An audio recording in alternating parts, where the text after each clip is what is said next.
Broadcast first. Sponsored by Matex Heating, Cooling, and Plumbing. So another beautiful evening, cool temperatures out there. We've got the clear skies setting up across the entire state.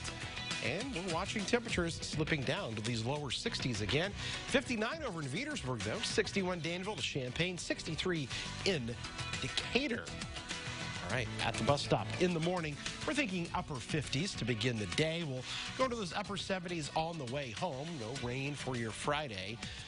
We're going to talk about some wind for Friday, then rain for part of your weekend, and some heat for next week when we come back a little bit later. WCIA 3 News starts right now. Now from WCIA 3 News. We knew a woman drove off the edge of an unfinished bridge this week. Now we know who she is. It took me a few minutes to realize that someone so embedded in your life is gone. Her brother died in a crash this week. Tonight, his family shares his story. It feels unreal is what it feels like. I don't know how to explain it other than it doesn't seem like it's possible.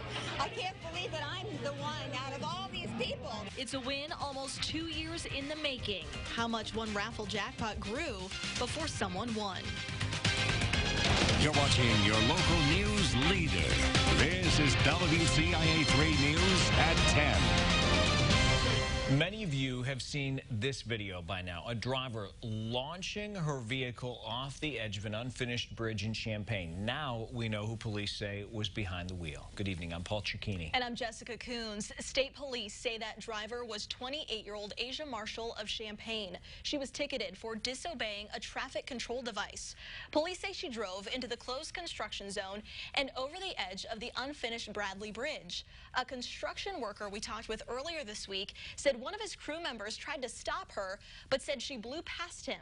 She was airborne before landing next to 57, stopped only by a concrete barrier. Marshall and her 2 passengers were taken to the hospital. Court records show Marshall has been cited more than a dozen times for being uninsured, unlicensed, and improper lane usage. In the past, Marshall has pleaded guilty to being unlicensed behind the wheel, leaving the scene, and driving on a suspended license. A family is mourning after a man died in a car wreck this week. Tonight, they shared how the heartbreak of his death is bringing them closer together. 43-year-old Jeremy Holmes of Mahomet was driving home on Tuesday. He crashed into the railroad tracks near the intersection of Staley and Cardinal Roads in Champaign. WCIA 3's Jennifer Jensen is with us now. Jennifer, do they know what caused this accident? Jessica, the family says Holmes had a heart attack while he was driving. He had a heart condition that became worse in the last 6 months. Those closest to him want people to know how much he meant to them as a father, a friend, and a family member. We loved him, love him. It's difficult talking about a person you love in the past tense. It took me a few minutes to realize that someone so embedded in your life is gone. He's my big brother. So how do you convey that in just a few words? Kind words are how Jeremy Holmes' family and friends will remember him after he died in a tragic car accident. He wasn't feeling well, so he left work early. I had just spoken to Jeremy before he left the office around noon. That conversation would be the last between Holmes and his boss, Steve Hillard. Holmes suffered from a heart condition and had been going through treatment for almost 20 years. A heart attack took his life during that car ride home. We don't understand it, but God is good and we will cling to that. His sister, Jordan Gillen, says losing somebody so soon to something so unexpected has been one of the most trying times for his family and friends. For those who never got to meet him, this is how he'll be remembered. A strong, quiet presence. He loved easily people, anybody. He's the type of man who would do anything for anyone. He had an incredible impact in a relatively short life. The world lost a really good man. Holmes leaves behind his wife, Heather, and their 4 young kids. You see Jeremy, a different part of him in each one of them, and it will be a blessing to see them grow up and carry on Jeremy and who he was. His visitation is Sunday at 2 and his funeral will be Monday at 11. In the control room, I'm Jennifer Jensen, WCIA 3, your local news leader. All right, Jennifer, thank you for that story. The family of an inmate who died in the Vermilion County Jail filed a lawsuit against the county. Jamie Moore was serving time for aggravated battery. He died in his cell in August 2018. His estate is suing 6 officers who were working at the jail at the time, saying they battered Moore and didn't get him medical help. The suit also says one of the officers tased him. It says Moore was put back into his cell without getting help for his injuries. They don't care. They just see him as another victim, just another waste of flesh. No, those people mean something to somebody else.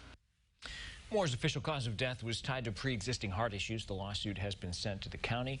The county had no comment. Police say a man will be charged with murder for a deadly stabbing. It happened in August of last year. Cody Drew was stabbed on West Main Street near Oakland Avenue in Decatur. There's a warrant out for Charles Gardner. Police say an acquaintance of Drew's was originally charged, but prosecutors later dropped those charges. We have new details tonight about a Champaign man accused of sex charges. Today, 60-year-old Tom Bishop pleaded not guilty to attempted enticement of a minor.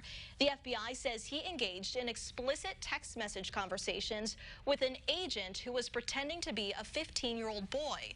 We have now learned that in an exchange he had with that undercover agent, Bishop also alluded to previously having sexual contact with another 15-year-old. Now, you may have heard Bishop's name before. He wrote a book about weight loss and how lifestyle changes helped him regain his eyesight. He was a volunteer at Carl, and his book was endorsed by doctors and Carl's CEO. He was also featured as one of our faces of the race during our coverage of the Christie Clinic Illinois Marathon.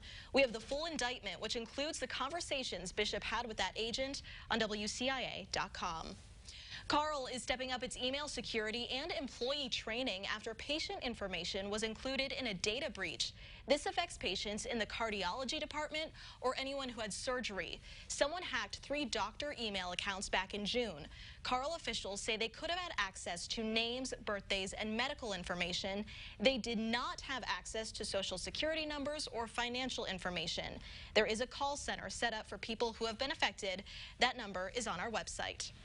New at 10, if you were in Danville today, you might have noticed a drone flying downtown. It was taking a look at the Collins Tower. The mayor says engineers are trying to get a better look at the tower's structural issues. They'll review the footage and decide what to do next. There's no timeline for when that will be finished. We reached out to the owners of the building. The Collins say they're also still working on safety plans. They sent information to the city this week.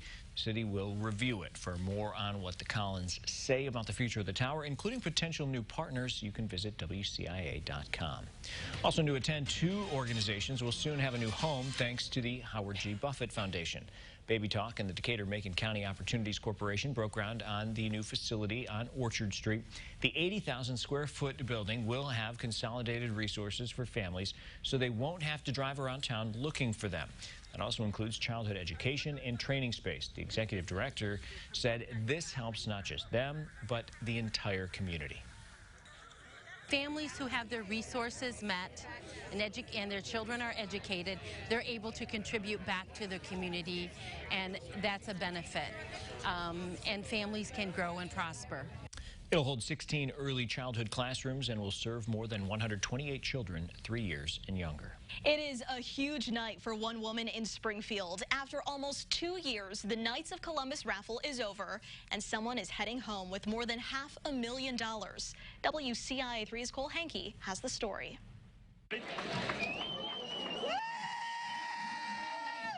That's Cindy Fleshley, minutes after she won the over $600,000 jackpot at the Knights of Columbus drawing. Yeah, how's it feel?